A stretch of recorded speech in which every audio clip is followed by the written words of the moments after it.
Oh, hey, I'm live. I'm trying for the first time. I didn't wake up that long ago. Um, how are you today? My hair's growing back. I'm very happy about that. Last chemo was a couple months ago, in July. So almost 2 months since my last chemo. I start chemo pills in a few weeks. I'll have daily chemo pills for a year. And that's the update of that. This morning, I wanted to share what I was reading last night. I was up really late last night. I have trouble sleeping sometimes. I'm in pain daily, remnants of the chemo and remnants of surgery. So I spend more time awake than usual. And I study scripture sometimes to help pass the time. And last night, I associated the word miracle and the idea of miracles with Jesus himself. And let's see how I got there. Um, I was reading in John chapter 5. It says, verse 22, "For the Father judgeth no man, but hath committed all judgment unto the Son." So in John chapter 5, Jesus was addressing the synagogue, and he was trying to explain to them that he was sent by our Holy Father in heaven, and that the responsibilities now are up to the Christ. So he says, "For the Father judgeth no man, but hath committed all judgment unto the Son." And then he followed up in verse 45, and he says, "Do not think that I will accuse you to the Father. There is one that accuseth you, even Moses, in whom ye trust." So Jesus was trying to shake them up, saying in this chapter that you didn't even believe the historical account of Moses. You say you trust Moses, but you don't believe him really with your heart. And some of what he's referencing, I had to look up because I was wondering about miracles. Because me personally, still being alive with ovarian cancer, I count a miracle. And I'm like, how could I convince someone, if that's possible, how can I do it, to let someone get to the point or bring someone to the point of understanding, change their perception of what is a miracle? How does it happen? What is it showing us? What's the point of a miracle? And in Exodus chapter 7, this morning that I'm researching to follow up with my revelation of what a miracle is last night, which by the end of this video, hopefully you see it the same way. Exodus chapter 7, verse 9. "When Pharaoh shall speak unto you, saying, Show a miracle for you, then thou shalt say unto Aaron, Take thy rod and cast it before Pharaoh, and it shall become a serpent." So that's about the first place in the Bible where that word miracle is used. And you know how I like to do word studies. So what is this word miracle? Who is this word miracle? Jesus is the living word. And here in this description, before I dig into the vocabulary of miracle, this description, starting one verse earlier, "And the Lord spake unto Moses and unto Aaron, saying," the Lord directly, face to face, or persona to persona, directly to two human beings, conveyed a message. When you talk to the Pharaoh, a miracle that you're going to produce is take your rod and throw it in front of this guy, and it's going to turn into a serpent. When Jesus rules for 1,000 years, he does so with an iron rod. In effect, he is the rod of Yahweh. He acts in that function. How? The Father judges no man, but has committed all judgment into the Son. But then the Son is telling you, I will not accuse you to the Father.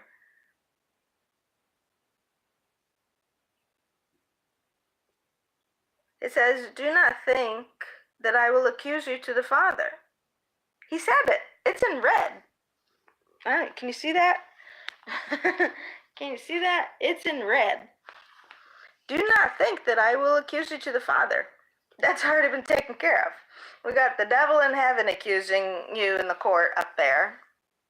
That's plenty. Jesus already knows that.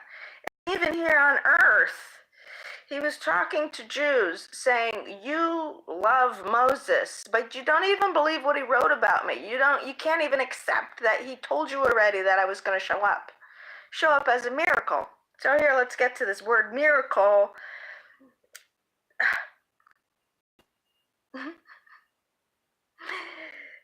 This word is in the Strong's Concordance, H4159. You pronounce it in English, mo faith. That cracked me up. He's going to show you a miracle. He's going to give you mo faith. Look, here, let me see if I can turn the camera to this. Hang on. Mo faith.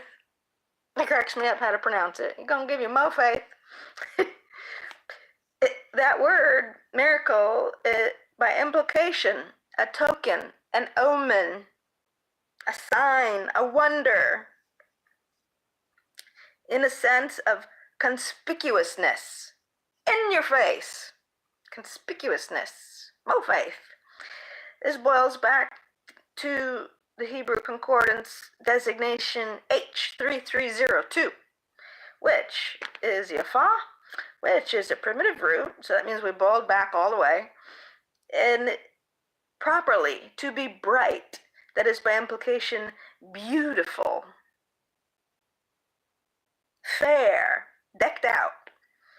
And one of the first uses of this word is in Psalms 45, verse 2 specifically. King David writing about an earthly king, or, before he became king, he was the psalmist employed in the king's court to amuse the king, to soothe the king, the earthly one. God said David was after his own heart. That means to me, sorry, I'm playing with my hair. That means to me, myself being a former musician, when you're really into writing music, sure, you're writing for your immediate audience, but when you're really getting into writing a song, if you're anything like David, you're really writing it to God. You're really writing it to Jesus, and then you share it with other people. So David writing this, the specific verse, thou art fairer than the children of men. Grace is poured into thy lips. Therefore God hath blessed thee forever. I recommend you read Psalms 45 and try to be like an actor or an actress for a few minutes. Read it out loud and put your mind in a place where, I'm going to use the word pretend, forgive me. Pretend you're in a royal court and Jesus is on the throne right in front of you and you're just a few feet away from him and you're singing this song, or if you don't feel like singing because you're embarrassed, read it as a poem to him. Take these words and read them to him and see how that makes you feel. That one verse, thou art fairer than the children of men. Grace is poured into thy lips. Therefore God hath blessed thee forever. You're fairer than the children of men. You're beautiful. Jesus is the light of the world. That is what this Yafah means. That is what the word miracle means. Okay, let's see if I can bring this home. Last night, I got into it sank into me that if you want to see a miracle, what you really want to see is Jesus. And Jesus is willing to show you himself, because earlier in that John chapter 5 that's that chapter about Jesus talks to that guy sitting by the pool, and the guy by the pool who's lame and can't get up and put himself in the pool to get healed. The guy's freaking out, trying to tell Jesus, get him to understand, I have nobody to help me on earth. Nobody puts me in the pool. I can't do it myself. I ain't got no help, yo. And Jesus moved, and all Jesus had to do was tell him to get up and collect his bed.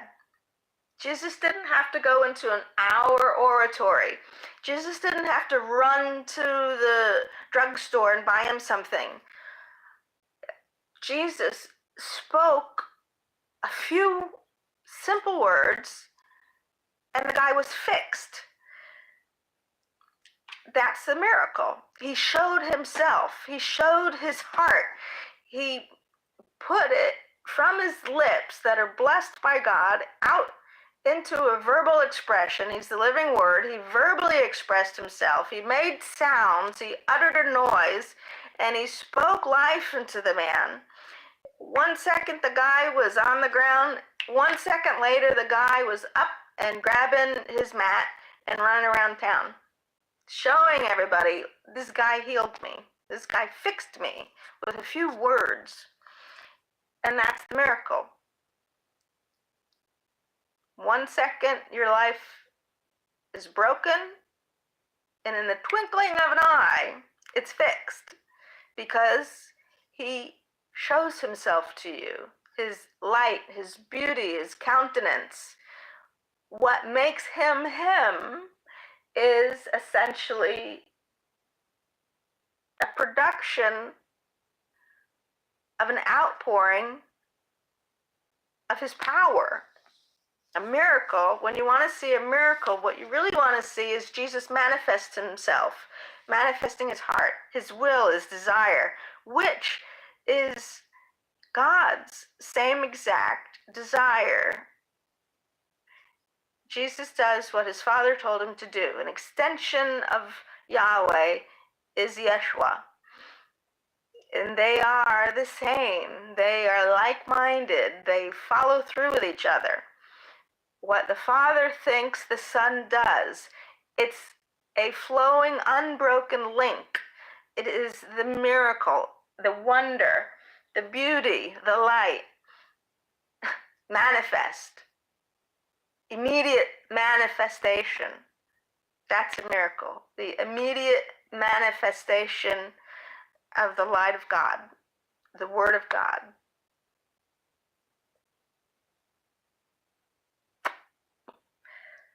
Last night, that was a big thing to me. I don't know what it sounds like to your ears, but hopefully it's a big deal now. Have a fabulous day. That was what I wanted to bring up for you today. I don't know what I'm doing today. I might have some coffee because I really feel crappy and I have no energy. But I had coffee yesterday, and then I was up to 3 o'clock in the morning. So it's a double-edged sword for me. Today I admit I'm double-minded about it. But I might indulge in having a cup of coffee and then see what happens. Have a fabulous day. Hosanna Shalom. I wonder if some of you are wondering, why do I keep saying that at the end of the video? Hosanna is blessed who comes in the name of the Lord. Shalom, ultimate peace, all around wholesome, fulfilled existence. So that's what I want for myself, and that's what I want for you. Peace that passes all understanding, and we're all tagged with the responsibility to move forward in life in the name of the Lord, which is kind of scary sometimes because you don't know how much more rejection can you stand. But your best friend is Jesus, and he'll be there with you, up and down, sideways, backwards. So don't worry about it anymore. Bye. Okay, that's all for today. Okay, this is the first time I'm going live, so I don't exactly know how to shut off the video, so hopefully I shut this off without, deleting the whole thing accidentally. Here we go. Let's see, I'm going to start pushing the buttons on the screen, and